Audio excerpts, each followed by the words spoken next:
Hello viewers, আসসালামু আলাইকুম। আমি মোহাম্মদ হারুনুর রশিদ, পরিচালক হারুনস এডমিশন কেয়ার।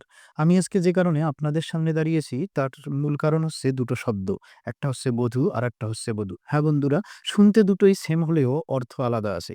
এ কারণে বাংলা ব্যাকরণে এদেরকে এই নামে ডাকা হয় প্রায় সমুচ্চারিত ভিন্নার্থক শব্দ। আমরা এখানেও বধূ লিখেছি, এখানেও বধূ লিখেছি। কিন্তু বানান এবং অর্থ আলাদা।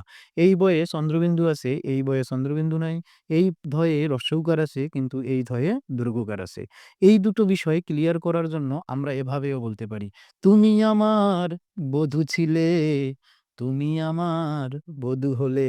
কি ভিউয়ার্স, অবাক হয়ে যাচ্ছেন যে হারুন ভাইয়া আবার গানও বলে নাকি? বিষয়টা এরকম নয়।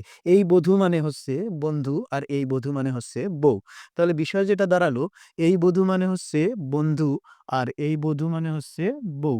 তাহলে আমরা বলতে পারি, তুমি আমার বন্ধু ছিলে, আজ তুমি আমার বধূ হলে।